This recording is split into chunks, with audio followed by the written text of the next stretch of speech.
Hello, and welcome to the 4th of July holiday episode of Across the Dinerverse. Searching for the heart and soul of America, one diner at a time. How you doing? I'm John Murphy, a writer and producer on the CBS Science and Technology series Innovation Nation, which airs on Saturday mornings. Check your local TV guide for showtime. And now, I travel the country talking to people I meet in diners, cafes, malt shops, truck stops, you name it, about their lives, their passions, their irritations, and in general, how they feel about America. Just starting my second season of podcast, so if you like what you're hearing, please rate, review, and subscribe wherever you get your podcasts, or you can become a patron, where for as little as $3, which is about $4 Canadian, sorry, my northern friends, you can ask me questions, send comments about the show, suggest diners I should visit, get behind-the-scenes photos and content, and get access to me, an Emmy-winning writer, producer, host, and podcaster. I'll share what I've learned after 40-plus years in the entertainment business with you one-on-one. Just go to patreon.com/Dinerverse. That's patreon.com/Dinerverse. We are getting ready to celebrate America's 247th birthday this 4th of July, and I thought, why not take the pulse of how people might be feeling about the good old USA right now in our current climate of ongoing dissatisfaction. So I ventured down to San Diego, California. My first stop was Coronado Island, across the bay from downtown San Diego, and if you saw last summer's blockbuster film Top Gun Maverick, that's where it is. That's where it all took place. American patriotism to the max. So I went to a place called Clayton's Coffee Shop right on the main drag, Orange Boulevard, waited 90 minutes to get inside, and met a very interesting man with a unique perspective on this country. Hello, sir. What's your name? Roberto Madero. Well, hi, Roberto. Nice to meet you. Are you living in the United States or are you visiting the United States? I live in here in San Diego, California, in the United States. You live here in Coronado? I live in Coronado. So I love the accent. Where are you from?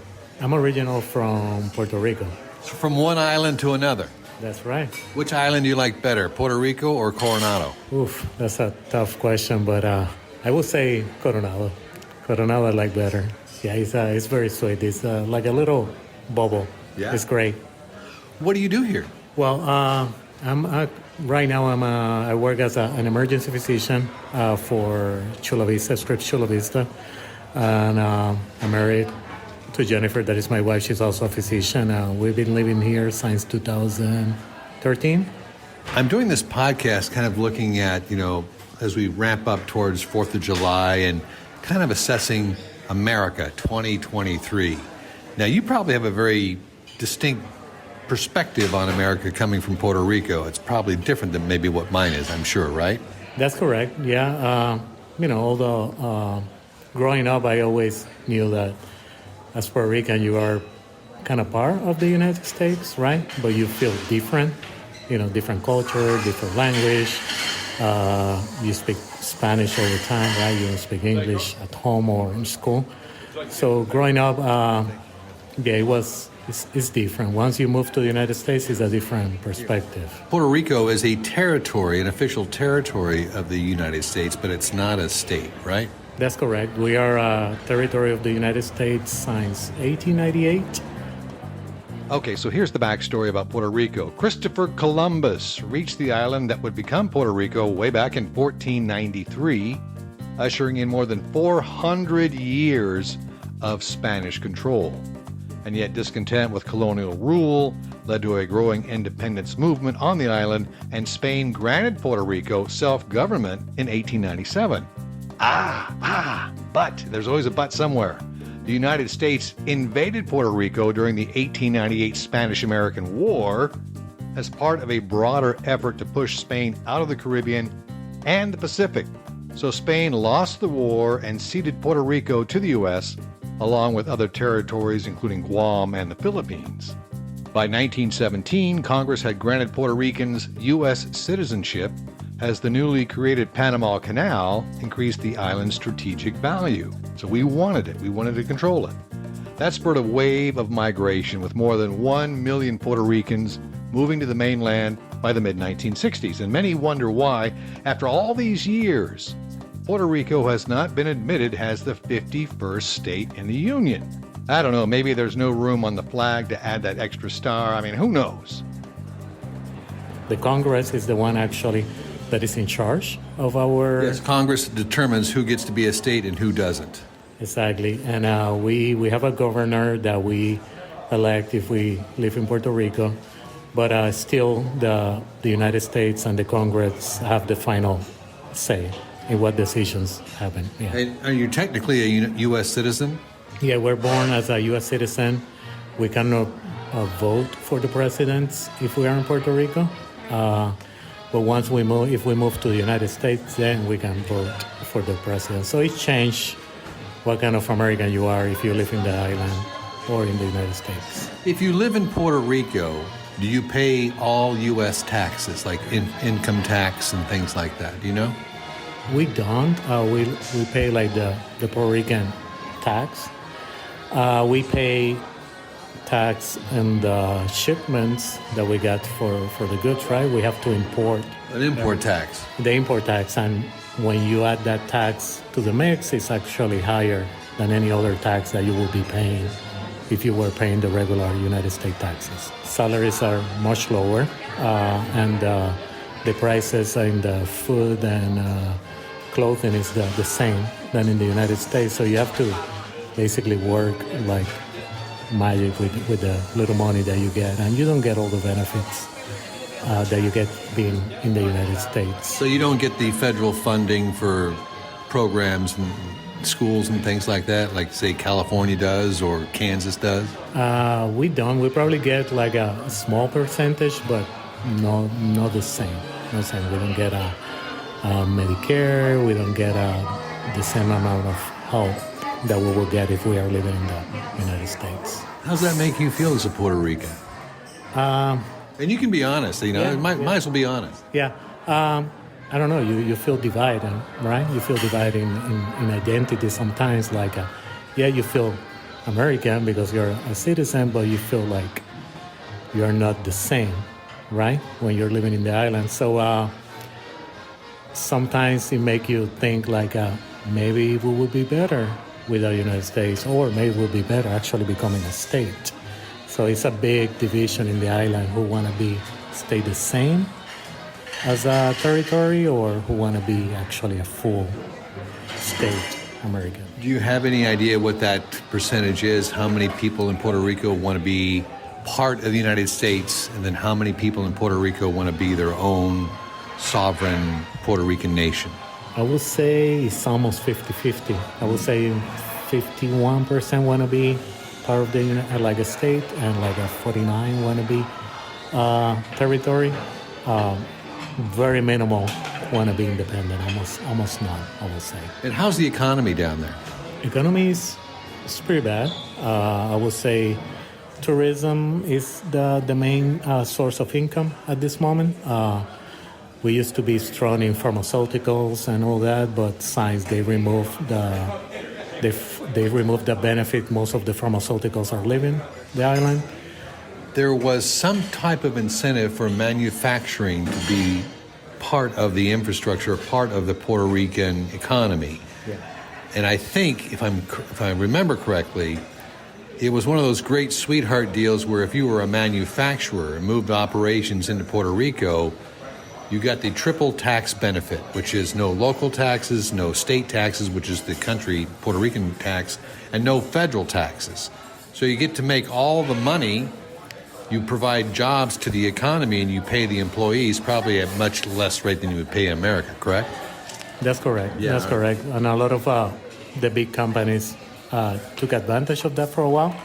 And most, I would say 50 or 60% of Puerto Ricans appreciate that because it was a source of employment.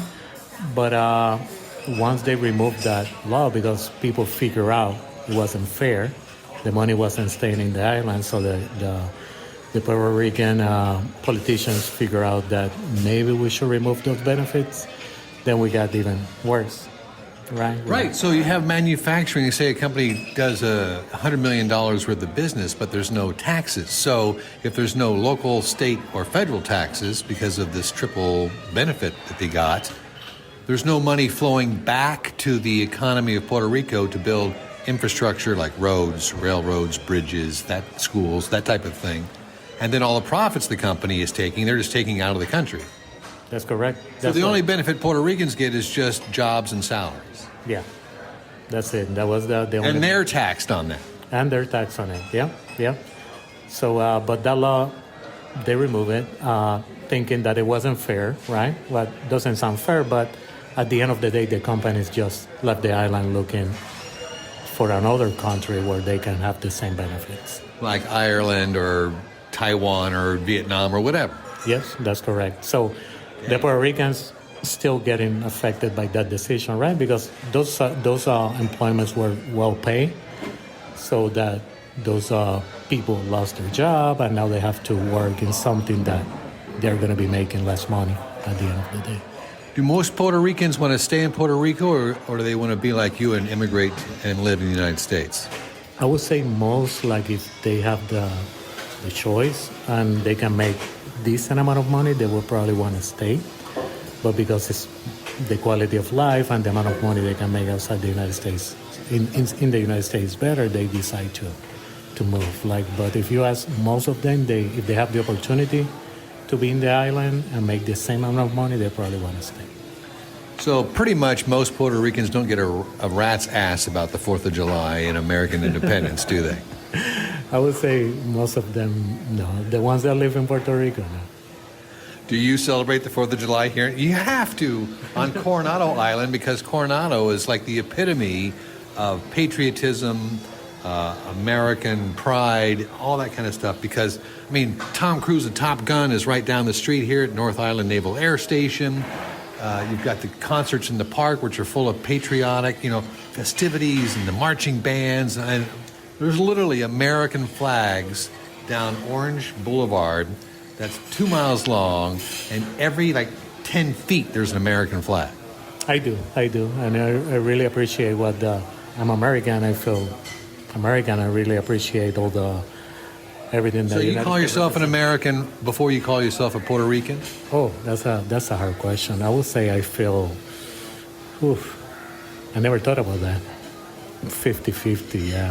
I'm both. I cannot I cannot forget about my culture, my heritage, right? But while I'm here, I'm gonna defend what the United States represent and American, and I feel proud to be American. Absolutely. Was it hard to come here to the United States from Puerto Rico and find a job and did you have to get a visa and all that kind of stuff, or it was just simply fly in and start your life? Yeah, it was very easy. I just fly in and start my life. We are citizens, so we can buy the plane tickets, and just with the driver license, we can just travel into the United States. So that's very interesting to me that if you stay on the island in Puerto Rico, maybe your career opportunities, job opportunities, financial earning potential is nowhere near what it can be just by simply getting on an airplane and flying to Florida or Texas or here in California and maybe going to school and finding a job. Yeah, that's why it's a big group or immigration of Puerto Rican going to the United States every year, right? Different categories, like back in the 50s where people looking into agriculture, right? And working the land. Now it's more professionals actually moving to the United States from Puerto Rico. Yeah, you say yourself you're an ER doctor? I am. I work in the emergency department. Boy, that's got to be an interesting job. It is. It's fun. What's the strangest thing you've ever pulled out of somebody's butt? I would say a bottle. Really? Yeah. A beer bottle? A beer bottle. How far did it get up there? Pretty far. Pretty far. Did it break? No, that one have to go to the operating room. Yeah, I couldn't get it out.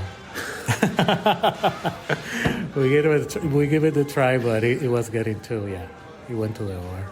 That is crazy. That's what you've probably seen some really crazy things in the emergency room, right? Yeah, every day is something different and something it's not a bored moment, right? A bored.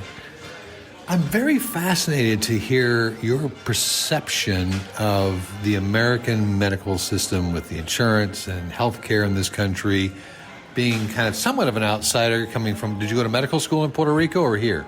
I did in Puerto Rico. I did my med school and my specialty in Puerto Rico, yeah. Well, just first of all, what's the healthcare system like in Puerto Rico versus the healthcare system here in the United States? I would say it's very similar. We are like a carbon copy of it? Like a carbon copy of it, right? The business model, the way it works with insurance and payments and things like that? Yeah, it's the same, right? Not with less resources, but it's the same. Like insurance and the specialty, the clinics, the urgent cares, and all that is similar. It's the same. Obamacare in Puerto Rico is called the Puerto Rican reform that we actually copy from the Obamacare. So we do a lot of decisions based on what happened in the United States and do it similar. From a business standpoint, do you see the quality of healthcare? Now you're an ER, so you're more of just a trauma situation. You're not a long-term healthcare provider, but I'm sure you say your wife's a doctor? She is. What kind of doctor is she? She's a dermatology. So I'm sure you guys talk about the business aspect of it. What's your take on America's healthcare system right now? Is it broken? Is it working? What do you think? I think so. It's a little bit broken. I think so. It's very expensive. I believe the insurance company run the game, and that's why it's so expensive. It's overcharged because everybody's trying to make their living because they don't get probably enough share from the insurance company, so they tend to charge more.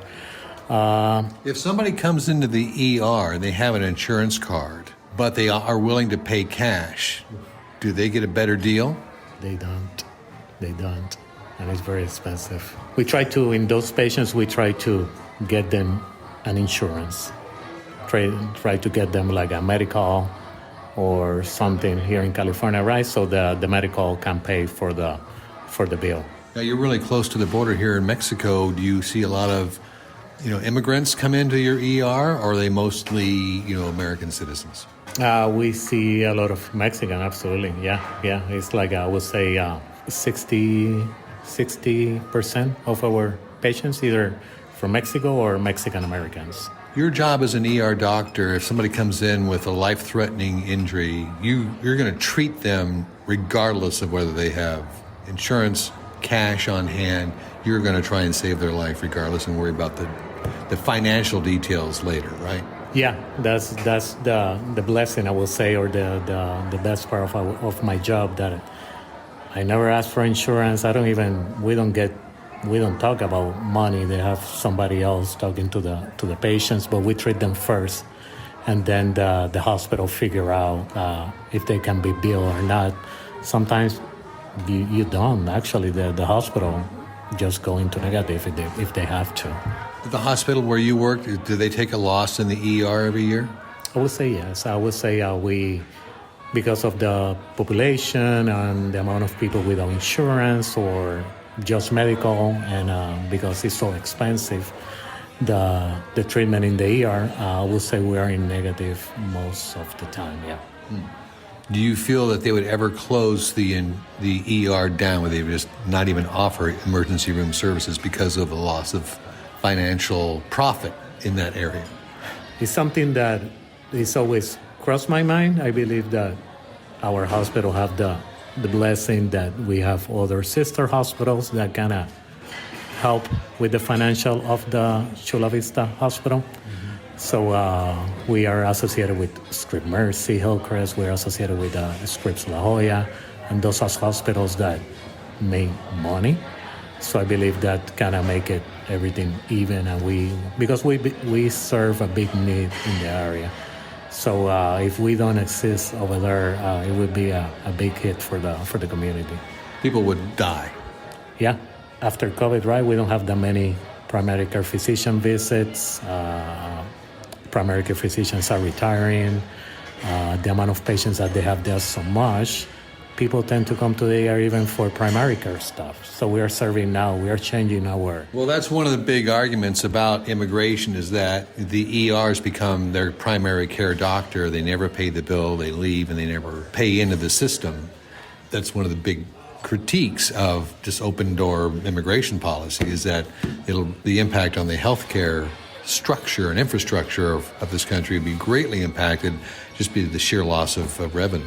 Yeah, that's a point, and we lost a lot of money, but we do so much good, right, to the community and to everybody, and that's the way I see it, right? I see that we're treating human beings and we are saving lives, and never kind of put a doubt in my mind that about the money part. I'm never thinking about that part. So you've been living here in America for over 10 years now, right? Yeah. What's your favorite thing about America, and what's the thing you hate about America? Favorite thing is like you can basically if you work hard and you focus, you can do almost, I won't say everything you want, but you can be pretty successful, have a very good life, and provide for your family. And you have the freedom of religion.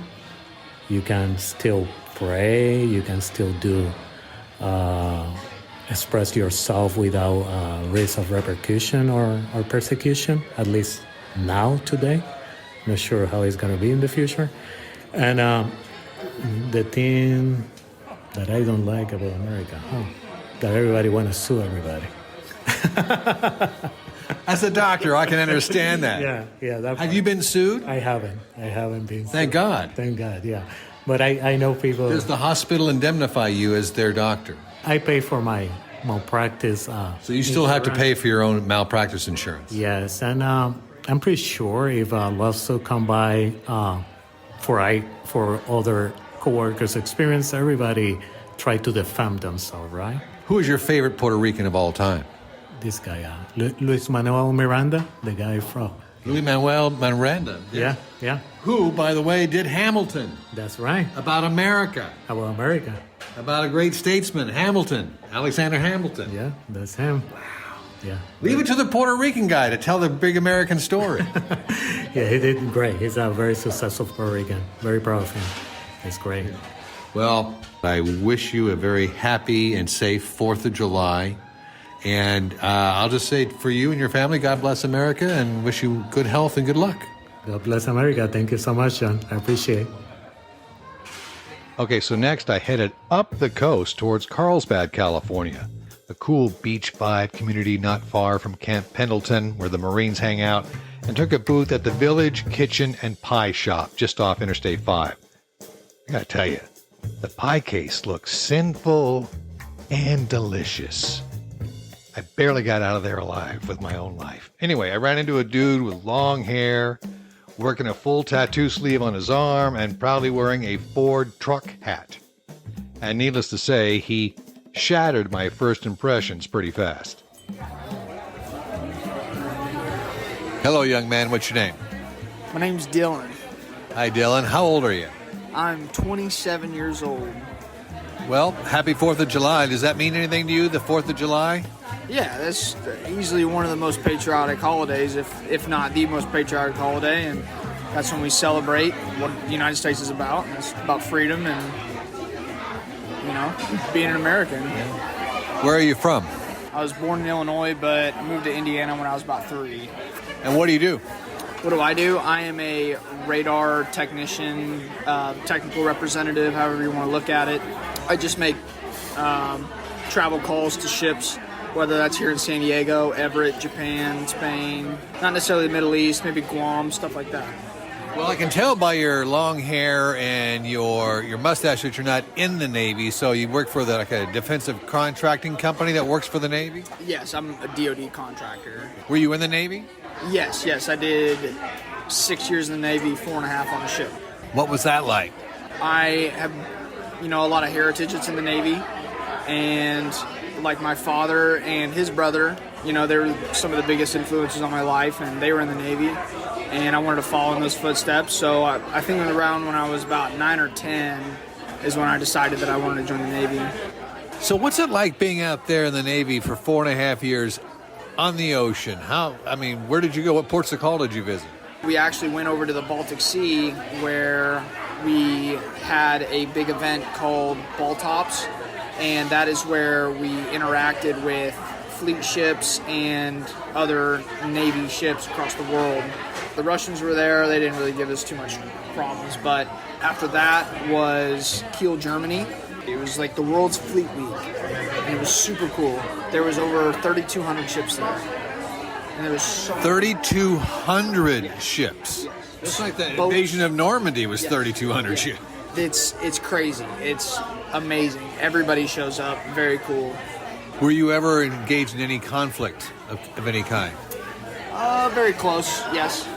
Without getting too specific, we had some issues with the Iranian Navy, and at one point in time, we were probably 20 to 25 minutes away from launching Tomahawk cruise missiles into Iran. That's at one point. So you were in battle position? We were 30 knots through the water, ordered from President Trump.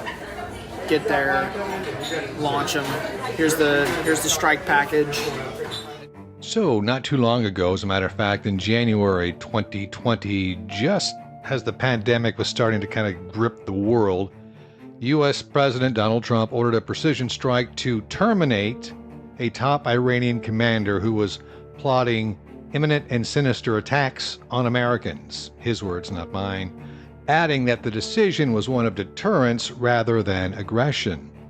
We took action last night to stop a war. We did not take action to start a war, Trump said in a statement after a U.S. drone strike on the Baghdad airport that killed General Qasem Soleimani. Trump said at the time, quote, he was planning a very major attack and we got him, unquote. In a letter to the United Nations, Iran called the attack state terrorism and an unlawful criminal act, which later escalated Iranian naval engagements against foreign vessels. Overall, do you feel you had a positive experience or a negative experience in the Navy? 100% positive experience. Okay. I would not change that decision. That was etched in stone before I was born. It was just kind of the way it was supposed to be. And you felt like you were being of service to the United States of America, and it's a service you wanted to provide and give to the country. Yes, absolutely. Now I'm all for, tough lessons learned and tough love. I completely understand that. I could tell you more about my childhood and the way I grew up, my dad being a stern man. But the leadership, it was all take and no give. There just really wasn't, it was just hard to be there. It was hard to want to go there whenever you knew that the people directly above you just didn't have your back or want to have your back. So that was kind of one of the troubling experiences that I had when I was in the military. And to be honest with you, it's not everywhere. Not everybody has poor leadership, of course. Literally right before I was getting out of the Navy, I had leadership that if I would have had my first, couple years on the ship, I probably would have stayed in the Navy. So leadership really means a lot. Depending on who's in charge, affects the overall morale of the ship, the dedication to service on the ship, the fighting capability of the ship, and having each other's back. You're a real one cohesive unit. All the strength and weakness of that cohesive unit on that military ship. And what kind of ship was it? It's a destroyer. Okay. How many men and women on a destroyer? Oh, it can range from, I think we even dipped below 300 people at some point. Anywhere between about 280 to 340 is about average. That's including officers and enlisted. Well, that's a lot of people to try and lead. And if, did you ever see any situations where some of the crew wanted to almost get mutinous about, their leader? Actually, yes, us. My division, we got pretty outright with our leadership at one point. We had bad leadership after bad leadership, and the worst thing that we did was we actually got our leadership fired in a way. They got relocated elsewhere. Reassigned. Yes, they got reassigned, which is kind of hard to do at, on a ship because everybody has a job, and your life is oriented around that job, and if you're being an ineffective leader, that can be extremely sour for everybody associated. You're born into a patriotic military family. You fall in line, you do the same thing. 6 years in the Navy, 4.5 years at sea. You say overall it's been a positive experience. You love defending our country, and thank you very much for your service. I personally really, really appreciate it. So when you come back to civilian life and you see what's been going on here in this country post-COVID with the elections and everything that's going on right now, what's your take? Where are we, America 2023? How are we doing? And just tell me your honest truth. Yeah, I'll tell you how we're doing. It's not that great, honestly. I see it when it comes to the military. They're having a really big retention issue, and they're having an issue getting people in as well. And that's not just the Navy, it's everywhere else. And why is that, do you think? Why is that? I believe that it's a combination of the military is getting smaller. It's just getting smaller by the day. There's not a lot going on. Outside of the military, though, this country, it's just kind of a little sideways, kind of a little upside down, in my opinion. The economy is not that great. I can pay cheaper price for diesel fuel right now than unleaded. What do you think needs to change? Or do you feel that we're focused on the wrong things? I kind of feel we're focused on the wrong things. We're so focused on social issues and being socially correct and not canceled and saying the right things and getting everybody's pronouns right, which I understand. It's a general move forward in society to acknowledge everybody and to accept everybody for who they are. I totally get it. But we're taking our eye off the big ball, which is like China owns 35% of our ports. China has us by the throat on economic power because we owe them so much money.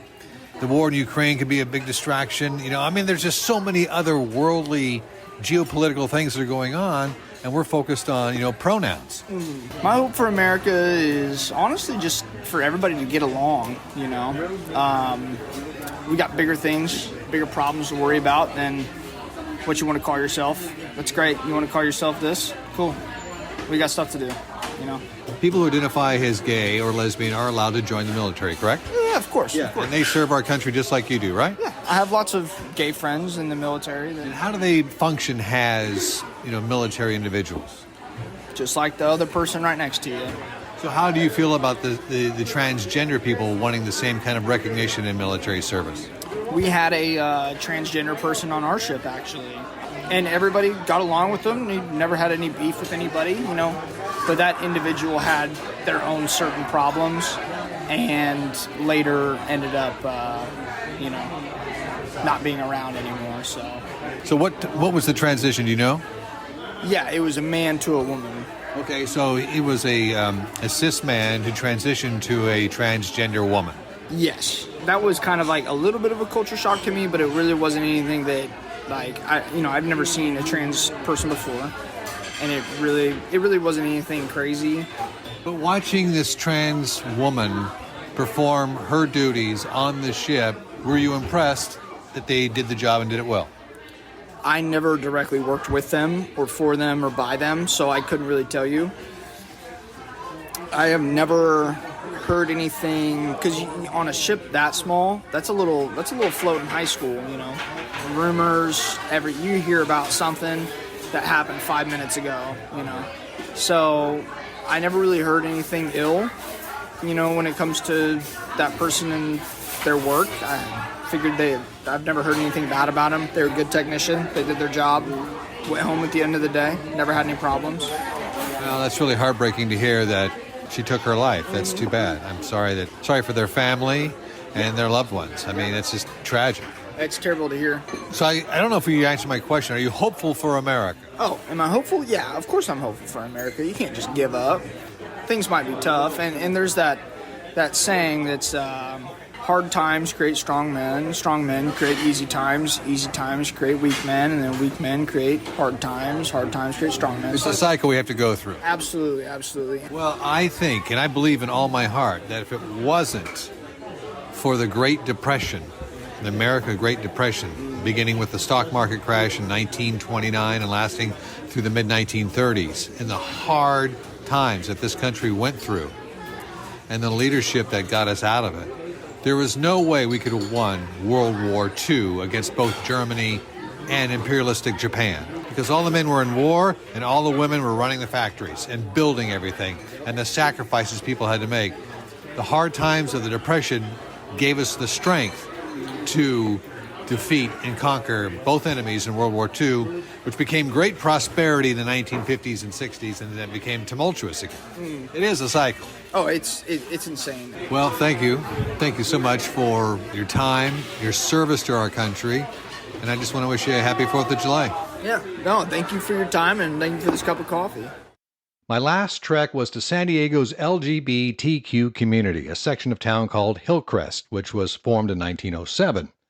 University Avenue is lined with bars, clubs, and restaurants with plenty of outdoor seating. It was a gorgeous day, so I just walked up to people and asked if they would talk to me about where America's at right now. Hello, ma'am. Happy Friday. What's your name? Alicia. Hi, Alicia. How you enjoying your Friday afternoon in Hillcrest? It's all right. We're trying to find a little taco spot. Well, it's in San Diego. You should have no problem finding some good tacos down here. There's some definitely damn good tacos anywhere in San Diego. Yeah, we're being just a little picky. Yeah. Some things are watered down. We like authentic. Authentic mom and pop hole-in-the-wall places. Absolutely. Where it's good, hot, and cheap. Yes. Yeah. So, 4th of July is coming up, and I'm asking people what they think about America in 2023. How are we doing? We celebrate our nation's birthday and everything else. What's your take? I'm actually an Afro-Latina lady. An Afro-Latina. Fantastic. Yeah, so that means I'm a little mix of a lot of things, and I think I'm a good representation of what America is. I love that. You're beautiful, and you got a great personality, so give us your take. So I honestly feel concerned about the state of America and the state of our democracy. For what reasons? For the reasons being that I feel like there is a push or a move to kind of take back some of the liberties that were written by the forefathers of this nation. And it's happening in very subtle ways, but nonetheless, it's happening. What do you think is kind of being eroded through the Constitution from your life experience and what you see? Definitely attack on our privacy and our personal liberties. I honestly feel like it doesn't benefit the majority of people that sit in the 1% of economical status across the nations to have so many people that have the liberty that we have. So you feel that the 1%ers, the top echelon, the people in power are trying to take it away? Yes, because we're one of the strongest nations across the globe, but we're one of the few that allow this amount of liberty. Most other nations that are in power have some sense of government that is more on the side of power in the government than power to the people. And you feel like it's starting to shift away from the people and to more the government in this country? Absolutely.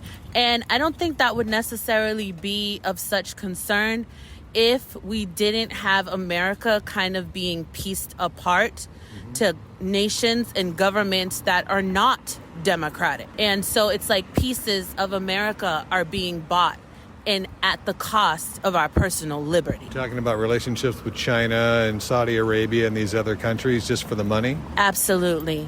And I feel like because at the levels of government where people do have power, we don't tend to get involved.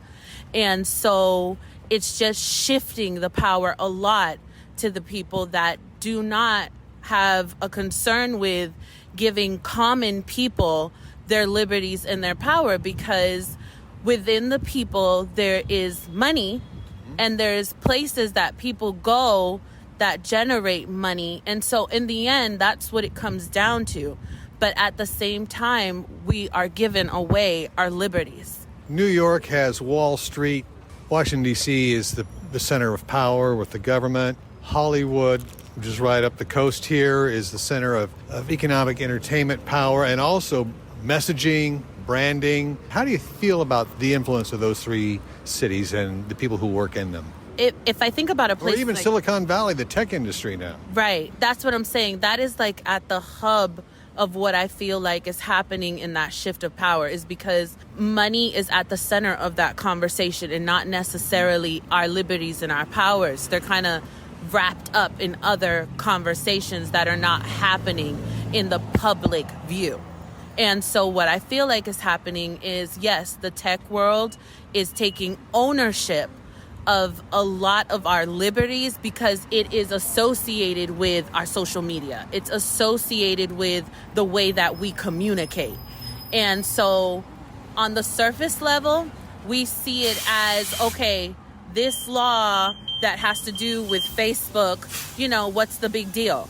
But in reality, it's bigger than that, because that data behind Facebook, all of our conversations, everything that we do, every place that we go, whatever they decide on those kinds of things directly impact all of us. So I feel like a lot of what's being presented is not necessarily the real conversation happening. And so a lot of the common people are outside of the real conversations that we should be in. Very insightful. And I tend to agree. Tell me, what was it like growing up as a Afro-Latina person? For me personally, first of all, I was born in a place like Boston, Massachusetts. So in the North, there tends to be a lot of conversations, and they happen at a very raw level. So I know people don't like confrontation, but there's something you learn about that, because you learn how to debate better. You learn how to express yourself. You learn how to bring the strong points behind what you believe and what you need. Because most people, when they're believing something, it's based off of their personal needs. And so I've learned a lot from that, and being able to take that, the places I've gone, like San Diego and other states where I've lived. And I feel that that's something that's missing.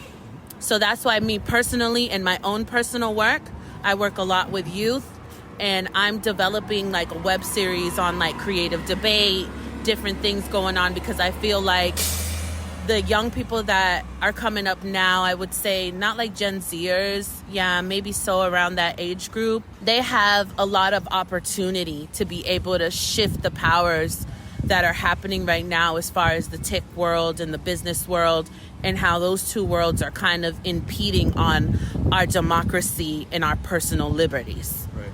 Well, they always say the future is in the hands of the young and the youth, the youngest generation. Yes, absolutely, and I believe that. Right.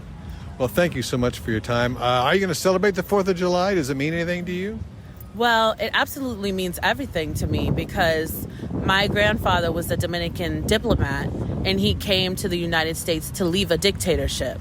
And so in doing that, he gave us the liberty of being in America. Fantastic. Thank you very much for this time and for your podcast.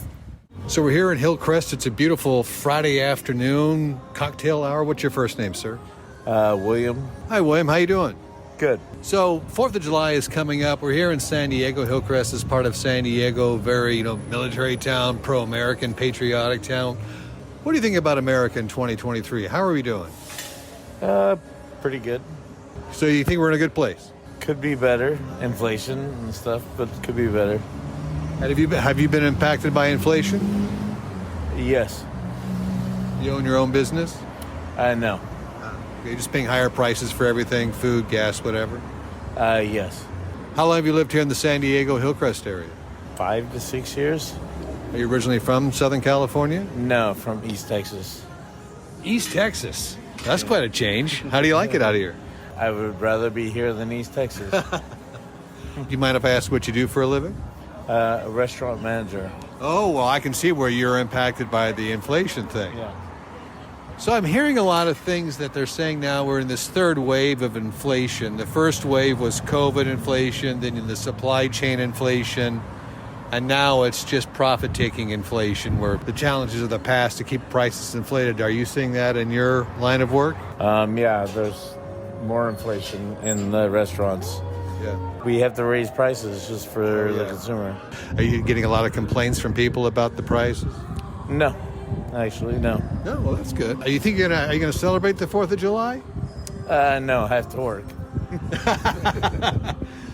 But if you didn't have to work, I mean, would you celebrate the 4th of July the traditional American way? Maybe barbecue, and that's it. Barbecue, watch the fireworks. Yeah. You had a flag. Would you raise it in the front yard? Probably not, but gay flag, yes, we would raise it. You raise the gay flag? Yep. The pride flag over the American flag? Yeah. No. Not I mean, over both. it, No, but- over it. Just both. Together. Yeah, together. It should be raised. It's over there. Yeah. You can see it over there. Yeah, there it is. Yeah. And we live. American we live flag across the street. with we raise both. It is American thing to be pride and American flag. Right. Live how you want, love who you want. We're engaged and we want to get married, so we should be. We'll have that right. Oh, I'm very curious. How are you accepted in Hillcrest versus where you're from in East Texas as a gay man? I'm accepted in East Texas, but it's just not. It's just he's my friend. I was never accepted really. Well, my parents accept me and accept him. His parents are liberal. But we're his friend. That's Oh, so in East Texas, he's just your good buddy. yeah. Yeah, okay, all right. But here we're Partners. Yeah. And how's the wedding planning going? You guys not... How's that going? We For just, talked tax about, we issues. just talked about it today. For tax issues, it should be going good soon. Taxes were high last year. Yeah. Do you get a break if you're married in taxes like, heterosexuals do? We're figuring that out. That's what we hear. Yeah. Yeah, 'cause I don't know. I'm unaware of that, but that'd be a very interesting point. It should be the same, right? It should be the same. I mean, if you're allowed to legally marry, you should be allowed to legally get the tax benefits that other legal married people get. Yeah. Guys, thank you so much for your time. Enjoy your lovely Friday afternoon. Happy 4th of July, and I'm sorry you have to work. It's all right. Good. Okay, take care.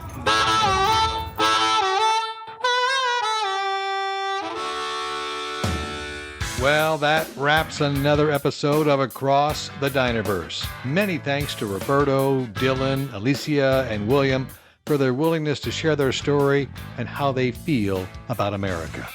If you like this episode, please rate, review, and subscribe wherever you get your podcasts. And if you'd like to support the show and connect with me directly, visit my Patreon page at patreon.com/Dynaverse. Theme music by Keith Brock and the Kings Who Rock. Across the Dynaverse, always searching for the heart and soul of America, one diner at a time. Have a happy and safe 4th of July holiday with family, friends, and, I don't know, maybe somebody you just met. You never know what can happen. I'm John Murphy. What's your story?